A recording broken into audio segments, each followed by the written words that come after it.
At some point on my journey, I really had to decide if I wanted to live in scarcity anymore. And that's not to say that you can get rid of your fear, because we're human beings and fear is part of that experience. But to understand the dynamic of abundance and finding it within you is a really profound experience. So to find that connection for me, it was definitely a spiritual ride. And it has covered off an array of things like my health, my prosperity, my relationships, my purpose, you name it, becoming a parent. It was all on it wasn't one move that got me to find, really tap into that abundance and use it moment to moment.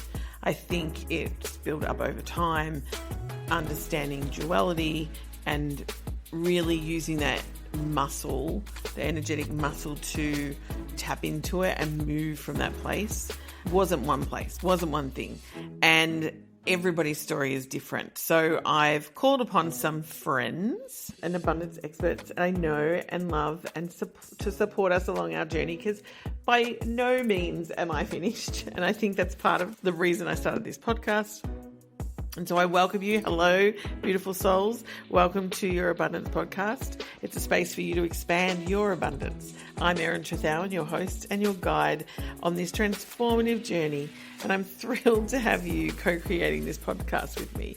You calling in for answers, me calling in for answers, and my desire to ask questions is a great match. I'm really clear about the fact that I want this to be a place for you to expand, provide insight, lessons, and tools that you can carry on your own personal journey to abundance within you. Before we dive in to your abundance conversations, I invite you to subscribe, rate, and leave a review if you enjoy what we share, because your feedback fuels our mission and helps us reach more hearts in search of abundance. So if you're ready to expand your horizons and blow your mind and step into the energetic world of abundance, and your answer is yes, let's embark on another episode of Your Abundance Podcast.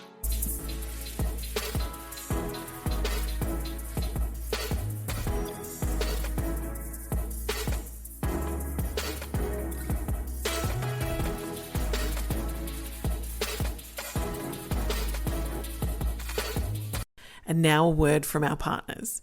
You know I don't just partner with anyone, and that applies to love, life, and business, because let's be real, I've learnt my lesson too many times. I've been in business for nearly 11 years, and prior to that in marketing and advertising for 20. So I've used a lot of marketing tools. Some were okay, some were clunky and had no flow, and some were just downright no. The biggest shift I made in business was ditching the bro marketing models, the overcomplicated funnels, the outdated systems, all the things that made marketing feel harder than it needed to be. I wanted marketing that aligned with my soul, something that actually felt good as a woman in business. Then Flowdesk came along. If you haven't heard of it, it's an email marketing platform built by women for women-led businesses that actually makes marketing easy. It's intuitive, it's easy, and honestly, it's just beautiful. I use it for myself, I use it for my clients, and it's become a must-have in my business. It's given me back time, flow, and the kind of marketing that I actually enjoy. So when they came to me this year and asked me to partner with them, it was an easy hell yes. Now I get to share it with you too, and because I'm a Flowdesk partner, you get 50% off for the entire year too. Grab your discount in the show notes and experience it for yourself, because marketing should feel easy. That's the point. It's not just another thing on your to-do list. Now, let's get back to this week's episode. Hello and welcome to Your Abundance Podcast. I'm your host, Eiran Trethowan, and today I have an exciting guest, not some exciting guest, an exciting guest who I absolutely adore and love dearly. And I'm very excited to introduce to you today Kimberly Rose. Kimberly is the founder of UMIYA. She is a herbalist, a nutritionist, Chinese medicine practitioner.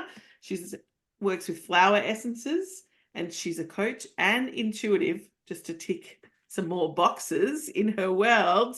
And she's coming here today to talk about her abundance journey. She's just launched UMIYA, her business. So we're going to learn a little bit about that. And she is also one of my clients, which is really beautiful. And I love that. And I love that I get to share my world with my clients as well. And so welcome, Kimberly. Hello. Thank you. Thank you. It was so nice to be here. It's going to be so fun. Yes. Let's get started.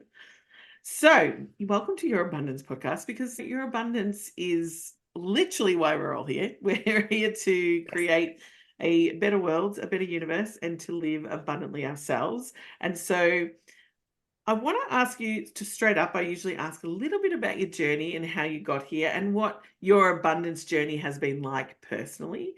And you've just launched UMIYA, which we're going to get to, but a little bit about your background. I'd love to hear about it. Let me know. Okay, sure. So this is a question I get asked all the time. And how did I end up in Chinese medicine and doing acupuncture? To be quite honest with you, I really feel like I didn't necessarily choose this path. I feel like this path really chose me. I started off in natural medicine school, mostly studying like herbal medicine and nutrition. This was back in Canada. And I did some practicum hours for that program with an acupuncturist, and I got introduced to Chinese herbal medicine because there was just a strong focus on the herbal component. So really my access into Chinese medicine was more through the herb side of things. And then I did do a few practicum hours with this acupuncturist, and it was funny. She told me, she's like, you should come to my acupuncture school. She was opening up a school in Canada, and I was like, no. I was like, nobody's going to want to get acupuncture from a non-Chinese person. Like at that time in my consciousness, that was like, why would you do that? This Chinese medicine. So anyways, I ended up moving to, after I finished that program in Calgary, I moved to Maui. And I met a Chinese physician there who just so happened he was looking for kind of an assistant in his clinic. And he liked that I knew about the herbs. He offered me the position, and he took me under his wing and started training me in acupuncture and Tai Chi and Qigong.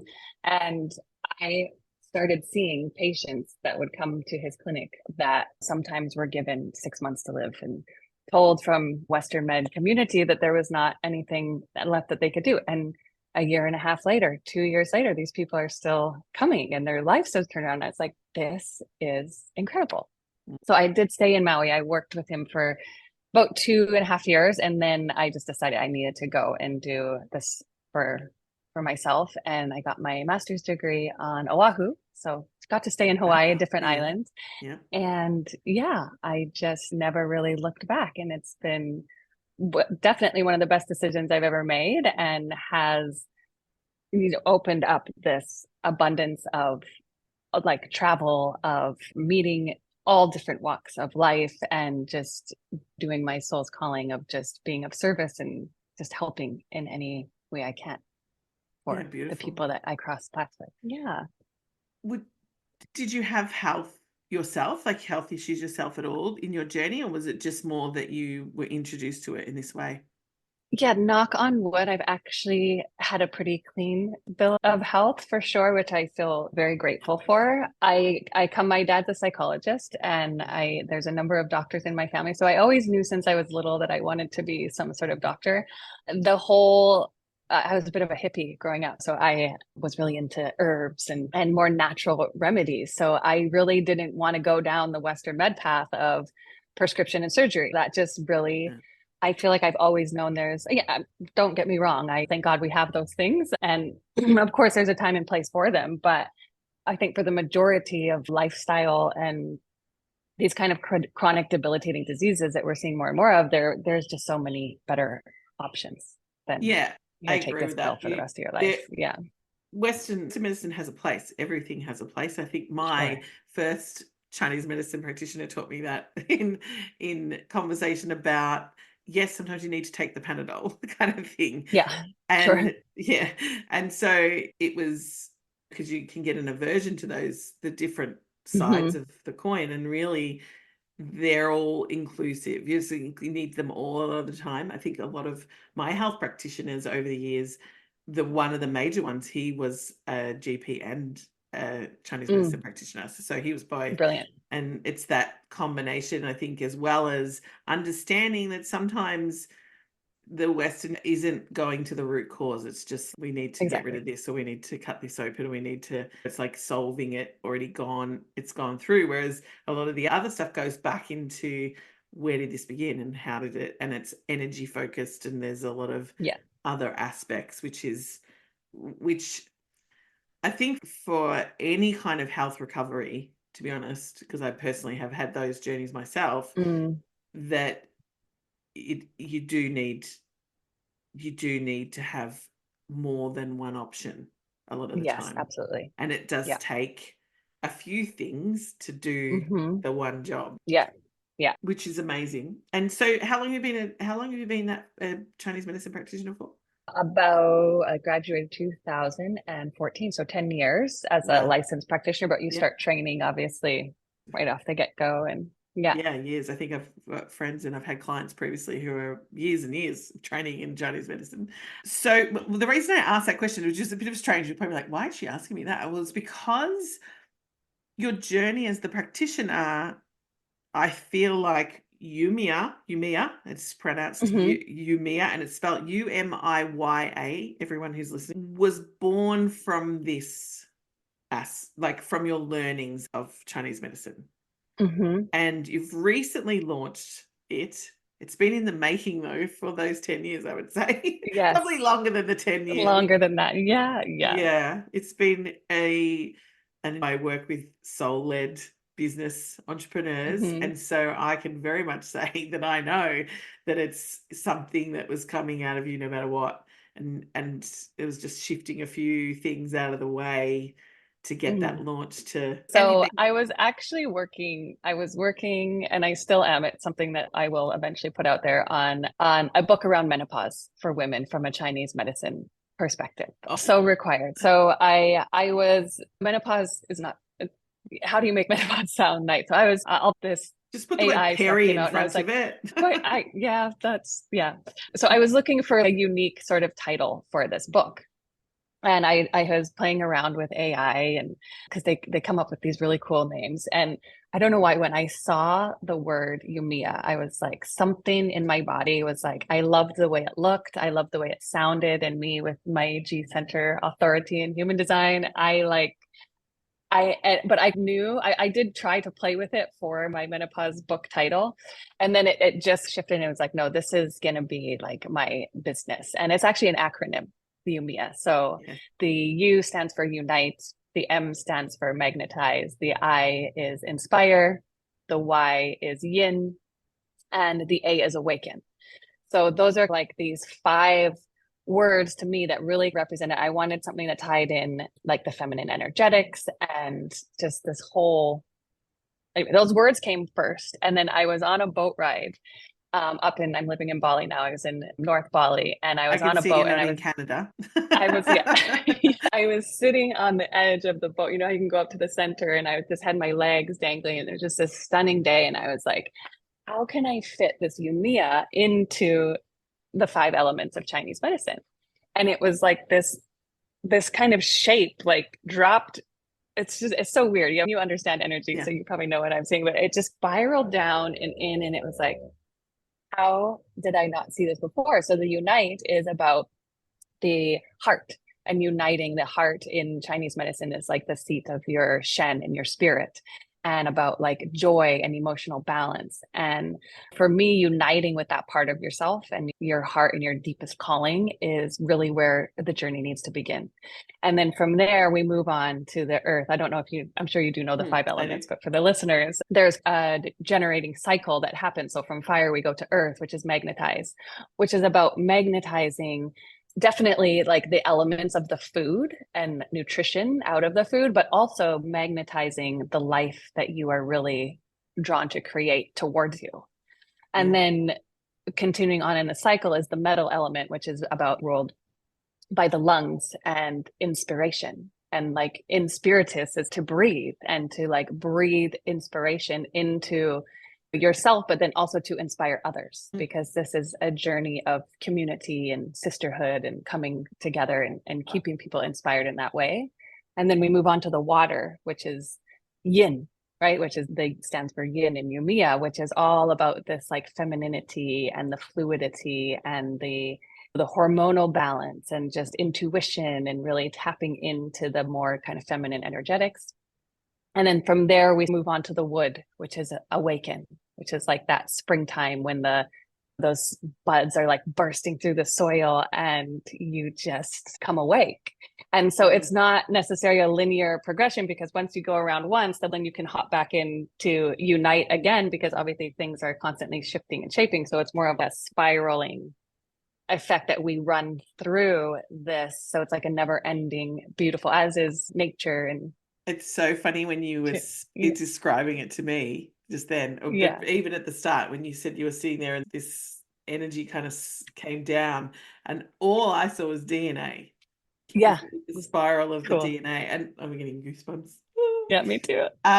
It's all down my it's all over my, but yeah, the DNA. And look, that's literally what it is. It's your blueprint, your cellular blueprint, but like that combination, the DNA is so connected to the energetics, to the universe, to the planet, like all the elements that you've brought together. Like it just, that's divinity, right?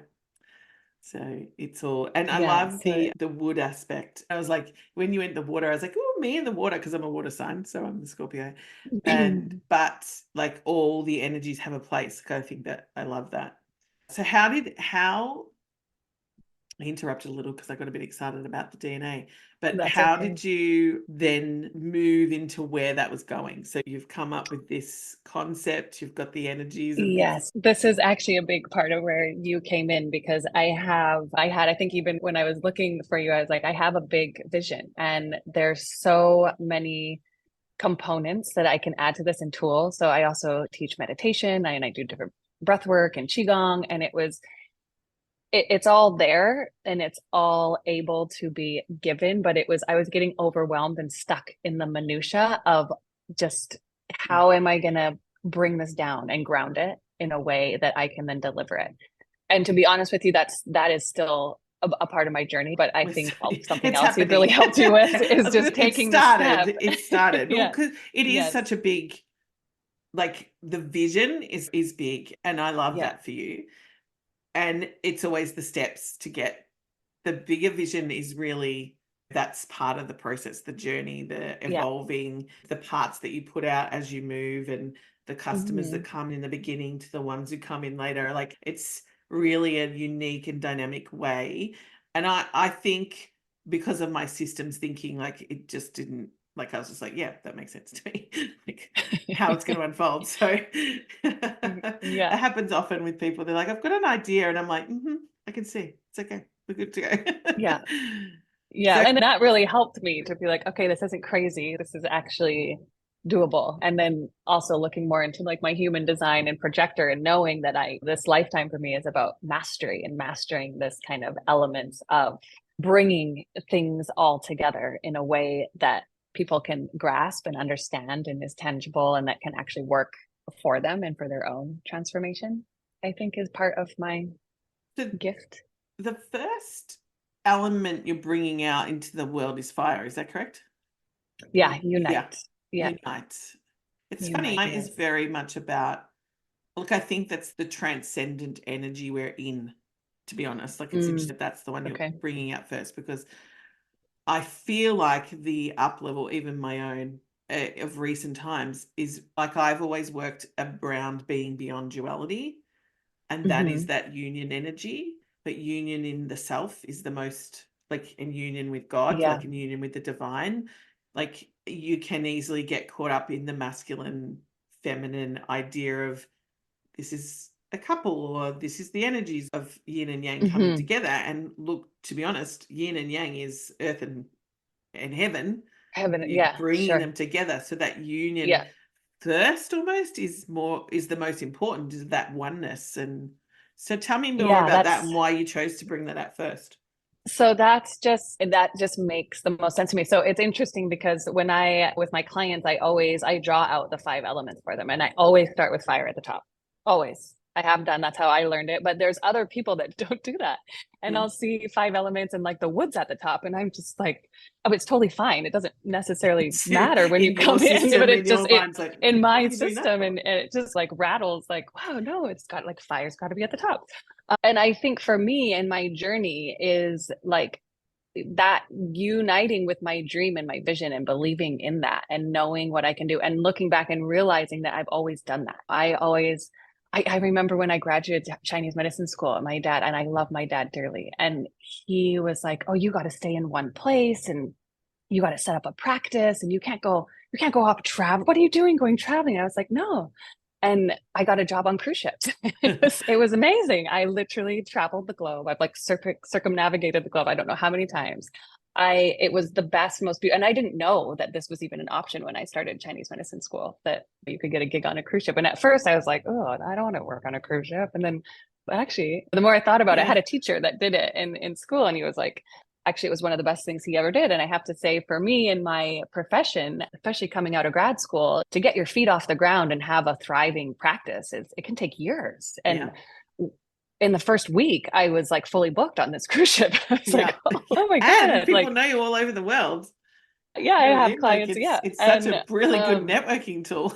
And I was forced to talk about it and to sell it and to like, I had so many consultations. Not all of those obviously converted into paying patients, but I wasn't selling anything I didn't believe in. And it was practice and it was like hands-on and pulses and looking at tongues. And it was the best thing I could have done. I still look at my tongue. I always look at my tongue going, you're a bit dehydrated, Eiran. Drink some more water. I'll constantly say that. When it's got the little thing on the side, the wrinkles, I'm like, drink some more water. Yeah. And now I transitioned from sea onto land, but now I work in luxury hotels and that's also been just fantastic. I'm still very busy. I have obviously other responsibilities now, but I absolutely love it. And the dream, I think also the dream is always growing and shifting. And that what I set out to do. And now it's, okay, I really want that freedom, that like location freedom. Obviously, I'm going to be here at my current position for the foreseeable future, but there will be a time when I'm going to graduate from that. And then I can do more like online work, maybe like retreats and whatnot that we've spoken about. But yeah, I think back to the uniting and not, there were times where I doubted that, that calling and if it was possible and, oh, maybe I do need to stay here and where, like, that's just not, I'm not somebody who's ever going to live in one place for an extended period of time. It's just not who I am. I love Bali. It will definitely be my home base for a while, maybe in conjunction with other places. But I think really getting in touch with your heart and your emotions and what brings you joy is the most important thing. And it really needs to be the start of every journey. Because if you don't do that, then you're chasing somebody else's dream when you're going down somebody else's path. The heart is definitely. Yeah.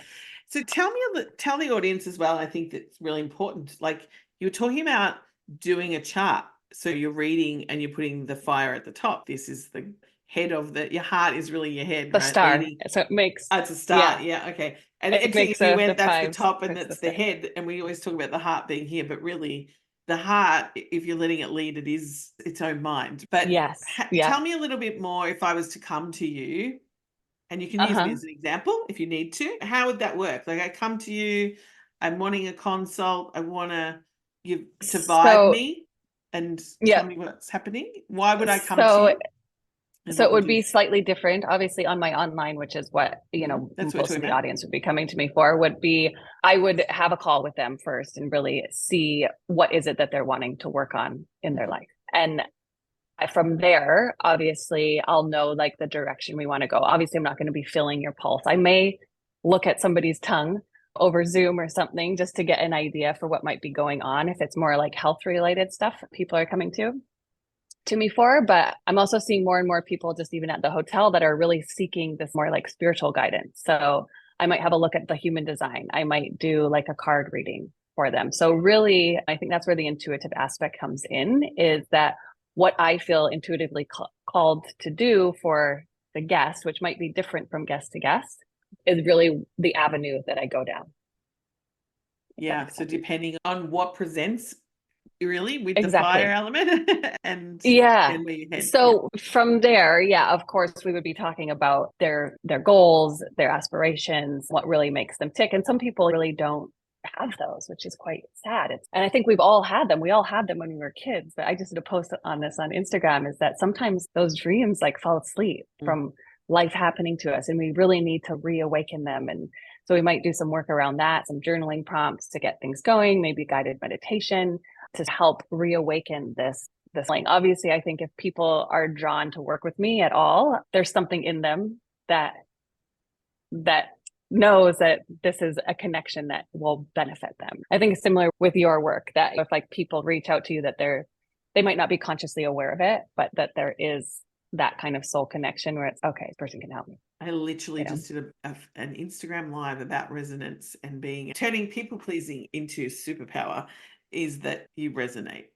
And so the resonance is very quick with clients, usually because of that reason, because the client is also resonant. Do you know what I mean? Yeah, if you're both in that similar energies, the resonance is very quick. And so, yep, sign me up. And I think just on that note, I think if I meet somebody and I have a consultation with them, and I think energetically, I just think I might not be the best person for you to work through this, whatever they're wanting. And I have no shame in saying that, because I think if it's not right for me, if it doesn't feel right for me, then on some level it's not right for them. And it's not like they're a bad person whatsoever. It's just that the energetics might not be there. And I think it's okay to honor that. And then I might say, oh, you might want to look down this avenue of somebody with a different skill set than what I have. We're very similar in that sense, because I'm exactly the same. And you could look at it as sales prevention.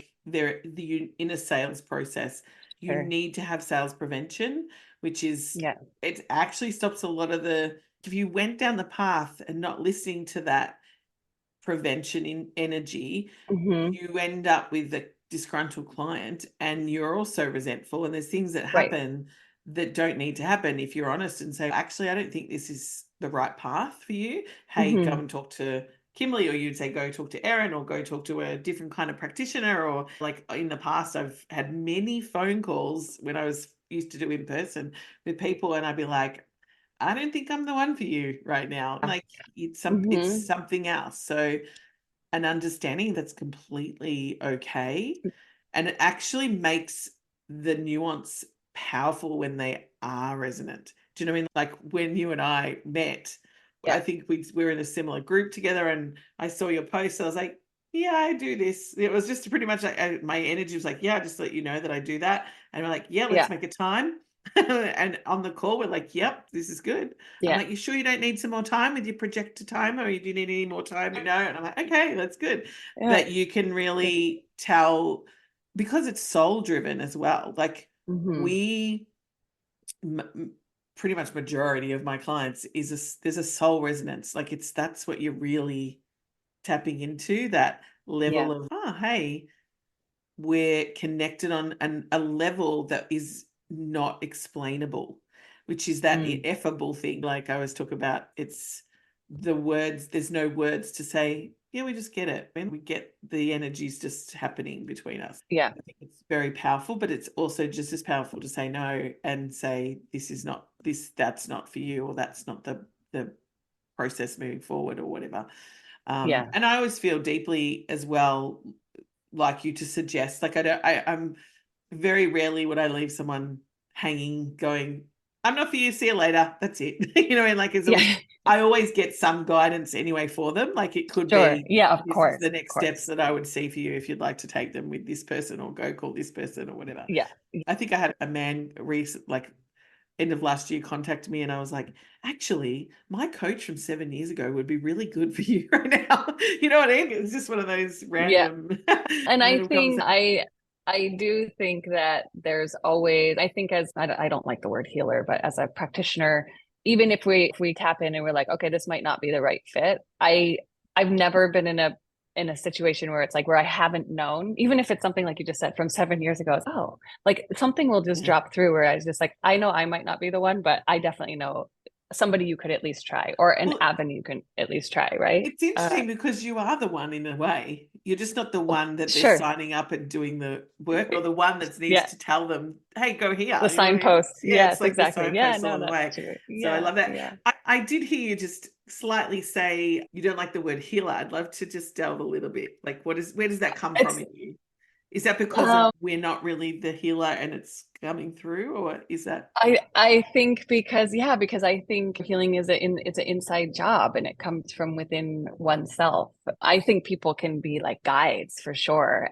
But I think at the end of the day, it's really the individual that is their own healer. So I live I'm very close to Ubud in Bali, and we got all kinds of these healers, and it's just I don't know. I think I really come from the place with my clients that like they're not broken, that they don't necessarily need to fix anything, and nothing's wrong with them. We just need to maybe peel back some layers and dive a bit deeper to see what is really going on. But I don't, I cringe when I hear certain people say is you need to fix this and you need to like, if we're not broken, we're not broken at all. And I think the more you tell somebody that they are broken, something's really wrong with them, that we're in trouble. That's a slippery slope for me. So I like to honor that. Obviously, people are at a certain place on their journey and are maybe seeking help and feel like a lot of things might be quote unquote wrong in their lives, but to change that perspective and say, a lot of it, especially pain, is very often like this, that it drives us to this point in ourselves where then we can really make that shift and awaken, and which might not have happened if we never had that pain or that situation or that person in our lives to reflect that back to us. Yeah, I agree. But I think we don't have a lot of people necessarily talking about it in that way, that we get stuck pointing fingers or something's wrong with me, I'm broken. And that breaks my heart really when I'm like, no, like, No, yeah. it's okay. You're human. We all make mistakes. We're this life is not necessarily easy. It can be beautiful and abundant, of course, but it's not always easy. It's not a cakewalk the whole time. There's going to be ebbs and flows, and yeah. And your personal journey with abundance, because this is obviously your abundance Mm-hmm. podcast. Yeah. How's that integrated, obviously, with this launch and this business that's deeply rising up out of you, which is Yeah. beautiful. But your personal journey with abundance and how you are where you are right now and what that means to you. What does that look like? Yeah, I think a lot of it is, and you've really helped with this too, is just recognizing and giving some credit where credit is due. I think gratitude is a huge, I probably sound like a broken record, but to be grateful for what you already have in your life, and to really, I think about like where, like for my life now and like where I live, and it was my dream. I'm like, oh my God, if I could live in Bali, oh, it'd be so cool. And now it's here. And I literally work at one of the most beautiful properties on the island, if not in the world. And I have moments of just pure, just awe. And I'll be like overtaken sometimes of just being so grateful for my life and this existence. And I think the more I tune into that, obviously, again, back to visions growing. Now, yeah, I live in Bali. It's great. Okay, tick that off the box. But now there's something else that I'm trying to create, and getting more into like abundance and financial freedom and all of this kind of, not that abundance is just about finances, but I think it's an aspect that can really help the journey. And just recognizing that it's been a progression since for decades, really. And to not realize, oh, I don't have that was millions in the bank or whatever yet. And that's not the goal, really. And to be grateful for the journey and to realize like how far you've come. And that just keeps growing, and that is allowed to keep growing. I don't think I'll ever get one place and be like, yeah, okay, I'm done. If you do, I think you're probably on to what's next after this life, right? Like Yeah, I we're don't think always going to there's really have an these I'm done energy. desires. It's that Yeah. even this morning, one of my teachings this morning in shifts was it's allowed to get better Yeah. and keep getting better. It's allowed. And the best You're is allowed to yet to get better, come. and you're allowed to keep getting better, and it's allowed Yeah. to get better and better. I think it's a really good Yeah. mantra to have. Yeah. And what's the opposite is that you just live this life in plateau, and then you're like, that's not that's not living to me. Oh, Maybe it's if that's, if not, that might is not to even be people is like, plateau. It might be like, yeah, it's right. the lower. Yeah. Yeah, that's true. Instead of getting better, it gets Yeah. worse. Like plateau is interesting because it's like an even keel almost. A lot of people hang out in plateau. Like they don't allow themselves to have those shifts of energy that go up and down. And in the duality we live in, there is this idea of it can get better, but it could get worse. You know what I mean? Like you can easily find the lack. You can easily look for it got worse before, so why would it get better now? And we can easily Yeah. shift in between what we think's already happened to where it could go. But then there's also that element of giving yourself permission to have better and be better and feel better and behave better and act better. And we can always, I want to say improve, and I want to just step back into what you said before, but there's nothing wrong. When I look at people and I'm like, let's go the next level, there's nothing wrong with the level you're at. Unless you're feeling like really crap and you're like not great. But when you start to get on a trajectory of higher vibration, you don't need to get back down the bottom to keep lifting up the vibration. Do you know what I mean? Like it's understanding we're allowed to feel good and feel even better and feel even better and feel even better rather than it has to do this kind of dance. You know what I mean? And I think we're also allowed to be content with where we are and not, I think it's an energetic thing. Some people are like they're very happy and they're peaceful. Everything's great. Great. It's not to say that you have to keep going. If that's not a drive within you that you have, then by all means, just put your feet up and relax. But I think, especially for me, I know that there's more. There's a call. Something is calling more out of me to be of reach a wider audience, be of a bigger service, and so that's it. So I was talking about this from a wealth perspective as well. Like, I think I posted a reel yesterday about it. Was just saying that this year I launched with I want to make $1 million this year. Like the distance between where I was at to that is big, right? But the reality is if I don't own the number and I don't own the number is more than just the number. It wasn't really about making $1 million in a year, although that is the byproduct that I'm calling in at the same time. It was the impact of 1 million people, the impact of 1 million times the energy. There's so many angles that you could look at that number. And it was really about the expansion the number gave me because I worked with millions and millions of dollars previously in my corporate career. $1 million to me was like, oh yeah. Do you know what I mean? And it sounds so, even though I didn't have $1 million, it still was a bit, oh yeah. Do you know what I mean? Like you said, oh, let's make $50,000 this month. I'd be like, yeah, pretty much done that somewhere else. Not for me personally, but for someone else. You know, like it didn't have the nuance to get me to raise my vibration into a new level of consciousness. So sometimes like calling in the wealth, and we talk about it's a calling, and I actually said this in the reel, it's like there's a call. It's not like I need to make money to make a living. It's I'm called to this number of like revenue. I'm called to this energy of impact. I'm called to make greater change in the world. But at the same time, in my live this morning, I was like, hey, if this impacts one person in 1 million, do you know what I mean? One person in the billions of people in the world, that is just as important. And that's great. And even if it was just me that got to change because and no one ever saw that thing that I put out in the world, it's still enough. Then it's still enough. You know what I mean? So it's not saying I'm not good enough if I'm not there yet, or I failed because I'm not at that number yet. It's saying that the whole path, which is the same thing about the whole journey from launching UMIYA, the fire aspects, then the next elements that you're going to be bringing out and how you're going to bring that into the world and how that ties together for each of your clients and customers and how that then expands this step. And that's where people come to me is that you, like you said, oh my God, this is overwhelming and big. So, yeah, but we just put in front of the other, you know, but also what's the important step in front of the other?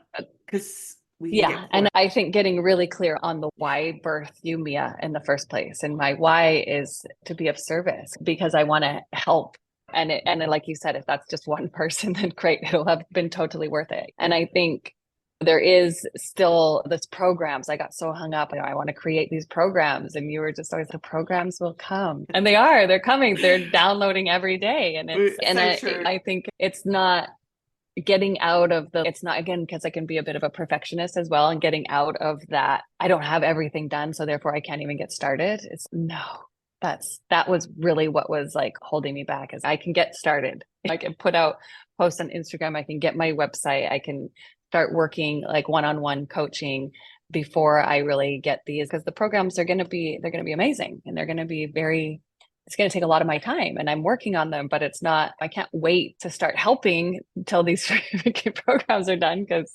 yeah.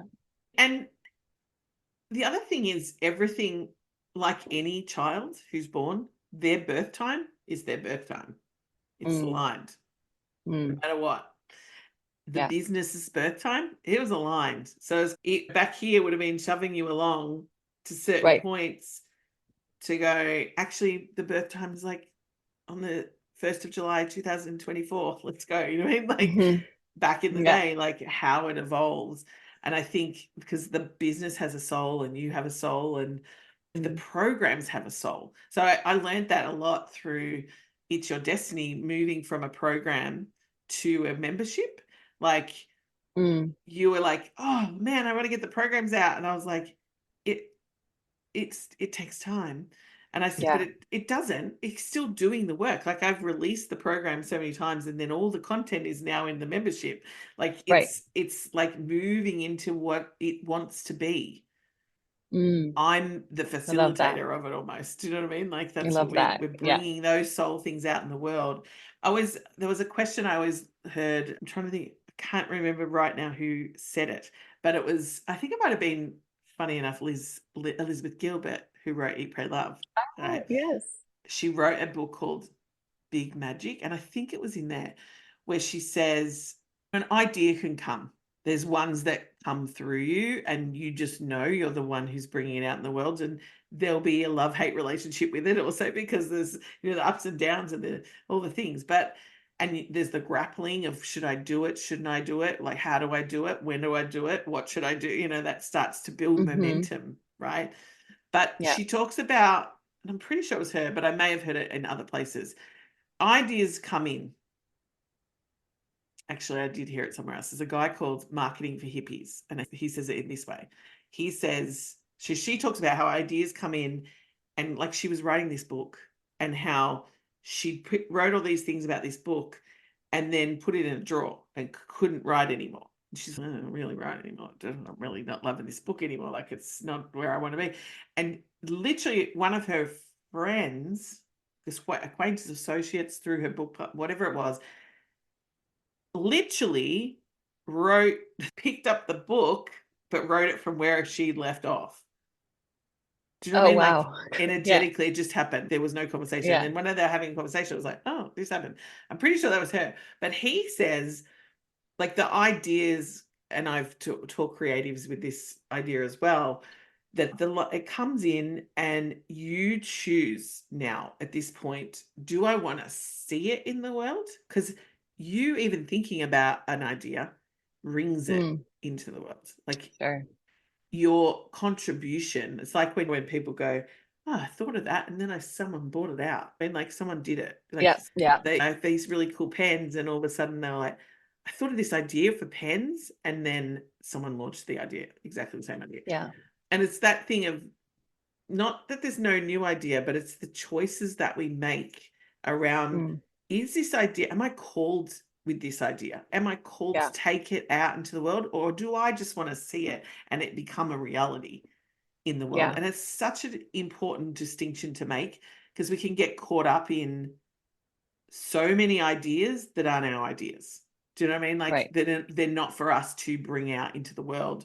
I've learned that lesson many times myself. But at the same time, the thing when you're called is so, you know, it's the blood, sweat, and tears. Like, I've been in business for 10 years, and never once have I wanted to quit. Like, I've said I want to pull back and do things when I have my daughter, like all the things, but never did I say, I don't want to be this anymore? I don't want to be this person in the world. I don't want to bring this into the world. And I don't want to help people change to bring their things into the world. Do you know what I mean? Like it's like the determination or something. There's this underlying like vibration of you're in, you know, and you're doing this now. Yeah. So even the thought of not doing it is really, that makes no sense to me. You're in now. You're in now. Okay, so about a little digression, but that's the thing about ideas and abundance. Like we can have an abundance of ideas. It's what we want to do with it. So I want to congratulate you to say well done on bringing your calling out into the world, like that idea of a calling. And I have one more question before we head off, which is, with that calling, how much of it has been related to your abundance journey? Oh, that's a good question. And how has it related? So I think there's no separation of it. I think they're almost one and the same, is to like, you know, recognize that life is abundant. And it's easy to do in Bali because it's just in your face every day, like the spiritual aspect, the nature, just the beauty, the compassion, the heart, the love. And I think my whole journey from the get-go has been a story of abundance and wanting to recognize the abundance that is already present in my life and really push the envelope as like, how far can we take this? How has UMIYA integrated into that? Like to help you? Yeah, so I think when that dropped, when the Unite, Magnetize, Inspire, Awaken dropped into that 5 elements, to know that this is obviously Chinese medicine is a 3,000-year-old practice. I'm not reinventing really anything, but I'm taking more of the spiritual kind of undertones, which are very deep in Chinese medicine, and putting my own personal spin on them to give it a new light, a new way of looking at it. Obviously not changing any of the principles or foundations of the medicine, but like adding a layer of that like creativity and femininity, and how can we look at this in a little bit different way. And UMIYA being, you know, predominantly at least at this point as an online kind of structure, that I'm able to reach a wider audience. And that when these programs drop, that I can really help to start to shift energetics on the planet, even if it is just one person at a time, because it doesn't, you know, Gandhi, be the change you seek in the world. It's like living these principles myself, uniting with my own self, magnetizing the life, realizing how I've done that, tapping into those energies, and like how I'm going to go around the spiral again, and I'm going to inspire others to do the same, and I'm going to use my intuition and that femininity to keep like weaving and keep growing, and then keep awakening other parts of myself. And then the dream will just, it might go back. I might get to a point where it's like, oh, I want to scale back. I want to lean back, as you say. I don't know. We don't know what we don't know. But the journey, is driven by abundance, I think. I don't know if that answers your question, but that's definitely. And the transition to, because you've been a practitioner for a long time, but the transition to online is about creating even more freedom. Like you live in Bali and you have a lot of freedom you're still in a, not 9 to 5, but 9 to time frame it's 9, jobs. 9 to 5. Yeah, 9 to 5. Yep. I was going to say, claiming, like transitioning to that online. What tips have you learned, and what tips would you offer our abundance listeners about moving into spaces where they feel like they have more freedom? And also that transition for you, like you haven't fully made the transition, but even that leap into something new, moving online, how's that for you with launching the business and then now starting to really play in socials in a different way, social media in a different way, and that kind of thing? Yeah, I think I'm very grateful that I have a great job that I love, that is in the realm that I'm moving my online business kind of into. It's definitely the online part. I'm not doing card readings and stuff at work, although potentially I could. Some clients that are really into that, I might be like, oh, let me do a little reading for you and get back to them. But So I think I have to recognize first that that a lot of people don't have the luxury of having a great job and just like in the spare time, which isn't a lot, but moving more and making that transition. So I would say if that's something they want to do, is just, I think the most important thing when you do anything in your life is like, why do you want to do it? And what is the purpose of you doing that? I think if it's just to make more money, I think forget about it. I think it's gonna probably fizzle. I think if it's about making a bigger impact and sharing your voice and getting your message out there and helping more people or reaching a wider audience to be of service, and then that's really the key. I think some people get lucky. I think they do set out to just, it's strictly about the money and they know that. And the why is the money. That's not been my experience. My experience is really getting clear on why and what I have to offer and how I can best deliver that. And also transition for me to have more of a flexibility in my location so that once I'm online, I'm not complaining about Bali. I love it here, but I would love to go to Bhutan for a few months or whatever. Yeah, I was going to say, I know you travel a bit going back to Hawaii and back to Canada for a bit or anywhere else in the world. Sometimes, yes, you can have a base, but you want to be able to move about. I think there's different ways that integrating what you love into that. I think a lot of people get caught up in that 9 to 5 and how do you transition out of it into something else. But I think the key, oh, excuse me, the key here for you, is it that moving? Like the fact that you're already in your 9 to 5, you're doing what you essentially love already. Yes. Like so someone I think for someone who who's doing a job that they're not really loving and they're looking for something else, that's not the transition we're talking about. We're talking about, you've got a tangible business, you're in person, but you're chained to that business in some way, whether it's your business or someone else's, because it's the 9 to 5 aspect and you're in person in the building as opposed to being online, having a lifestyle where you can move that around. Even like you found it, like you already did it on the ship. Yeah. You know what I mean? Like you essentially said, I don't need to be on land. Like I can be an acupuncturist, but not on land. So it's essentially doing the same thing, but in the online world. And people might be like, how do you put a needle? You can't put a needle in your arm through online, but you can tell someone to push an acupressure point or there's so many different ways that you can transition. Yeah, or eat a certain flavor or get a certain formula. Yeah, that's right. Just in that transition, it was like you're doing what you love, but moving it to the online space. What do you think was the key? And I know that my coaching with you to shift you into that has supported that transition and really sometimes a bit of a shove off the cliff. Like that's my job. But like really, what was it in you that to create more abundance is saying abundance to you is freedom. Abundance to you is having time and space. Abundance to you is reaching more people.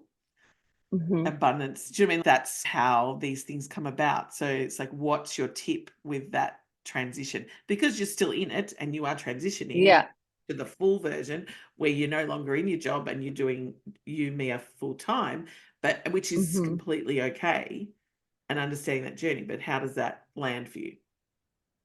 How did it work? Yeah, I think it was back to that calling and knowing that abundance, and that was the lifestyle that I was after. And also letting go of those constructs that have told us that you need a full work week is 40 hours. Like that's what I work now. And I don't really want to work 40 hours. And I think diving in, I'm a huge fan and follower of the Gene Keys and tapping into like my human design and really getting, as a projector, I know my energy levels like fluctuate, right? These 40-hour work weeks. And I have weeks where I'm like just shattered. It's obviously I still show up and it's not a terrible, I'm not going to a cubicle. That would just never vibe with me. So I can't really speak to help people in that predicament. But yeah, just learning as much as you can about yourself and knowing that you get to create whatever it is that you want to create. If you want to work 80-hour weeks because that's your jam and you love it and you don't really need to sleep and you just are full in, the great, go for it. If you were like want to lean back like I do and be like, I think like the 20 hours is like really, that would be great to just, we get to choose and we get to dream it into existence. And I don't think it's going to happen overnight.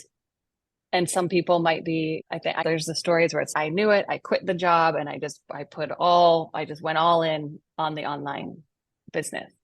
For me, that is a bit terrifying and that kind of rattles I my nervous talked about, I system. don't know if I talked It's about this like, last night or in It's Your Destiny or not, but the night before, about there are people who are like, they need the job and they do it on the side for a while because of there yeah, is a terrifying aspect to that. And then there's people who are like me who are just like, yeah, do it. let's just do it, I see what mean, happens. and that's probably in your chart, like in your human design. It's like, that is, look, there might come a time in the future where I'm like, you know what, I just need to just let go of this one to really go full force into that one. But now it's just taking the time I have. I have a schedule where, you know, outside of my 9 to 5 is that, so I'm doing a post in the morning and a post in the evening. On the weekends, I'm like looking into develop programs and work with guests, see clients.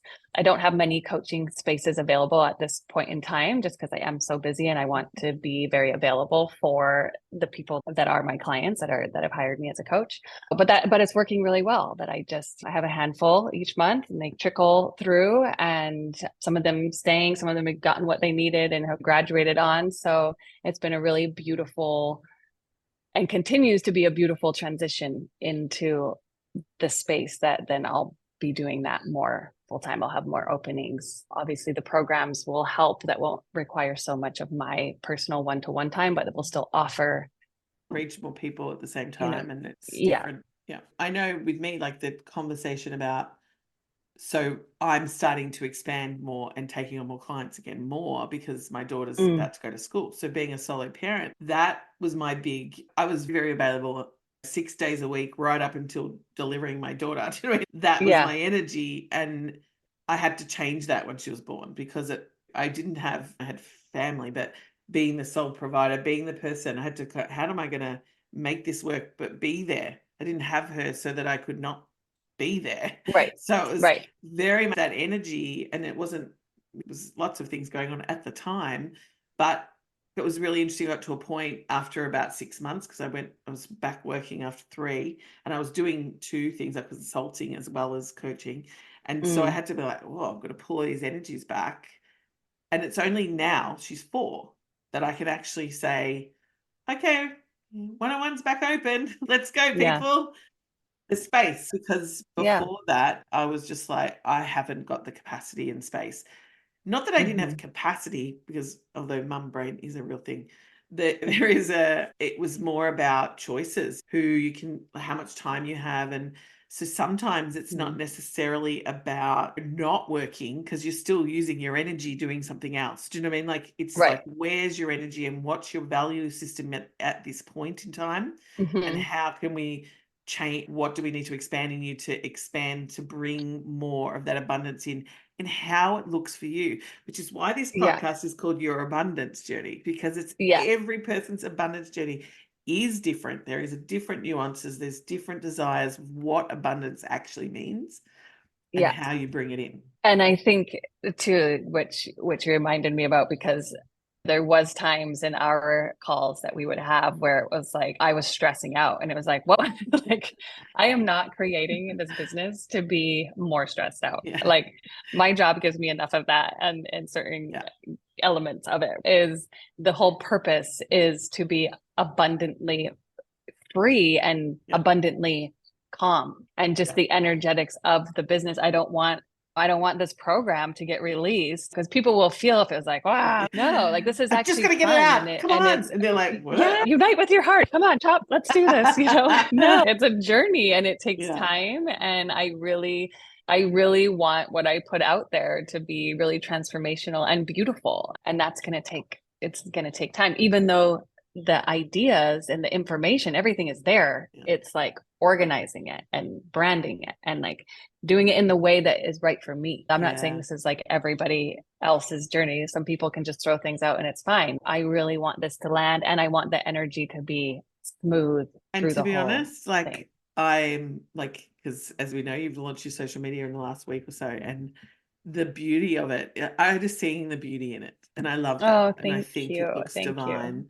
And everybody has, you can really feel the energy of it. And I noticed that as soon as it came out, I was like, oh my God, what were you worried about? It's just so beautiful.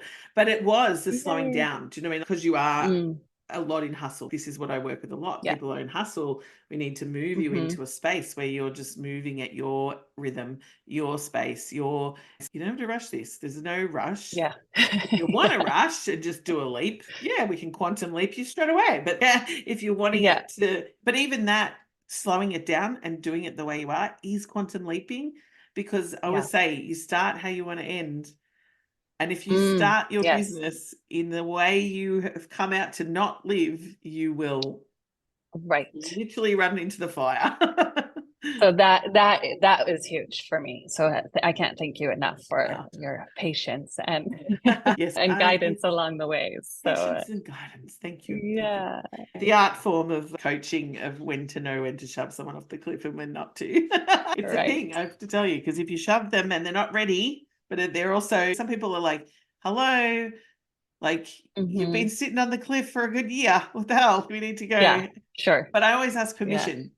Are you giving me permission to shove you off cliffs this year? And they're like, yes. And I've got another client, she's at the start of this year, she was like, I want you to just tell me. And I'm like, well, okay, are you sure? And she's, yeah, you give me permission. That's what's happening. Anyway, she launched her business this week as well. And I was like, oh, great. She goes, thanks for shoving me off so many cliffs this last 6 months. I'm like, do this, do that. Have you got this? And then other times it's like a beautiful dance. Like I have other clients who they've been in their business and hustling, and they're doing their other job and hustling, and because they didn't start in that energy. So it's untangling those things, so then they can come up with, like, oh, this is how I want to call in my clients, and this is how I want to feel in the energy, because it's very different when how you approach it and how you want to feel, which is the whole point of abundance, is how we feel a lot of the time. So let's just tell the audience where they can find you. How can they find you and connect with you, Kimberly? Yeah, so probably the best is to follow my Instagram account. I will put it in the links. Yeah, at women. And then my website as well is the same thing, but no underscore. So just www.umiyawomen.com. I will put the link in below, and then they can connect with you there. Yes, it's such a beautiful, beautiful thing for you. And I'm wishing you the greatest abundance.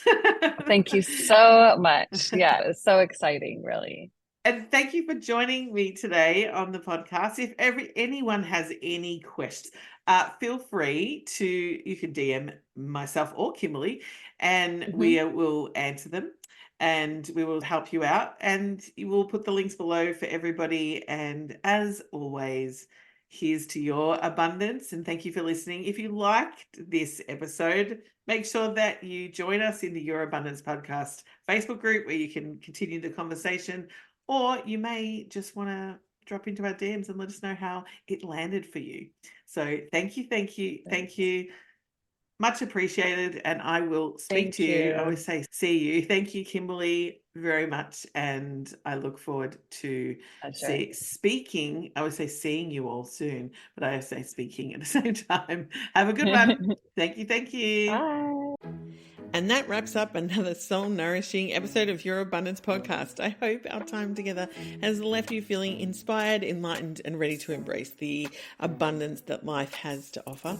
If you found value in today's episode, don't forget to hit the subscribe button so you never miss out on our future conversations. And hey, sharing is caring, so feel free to spread the abundance by sharing this podcast with your fellow seekers. And I can't wait to have our next conversation on Your Abundance Podcast. See you then.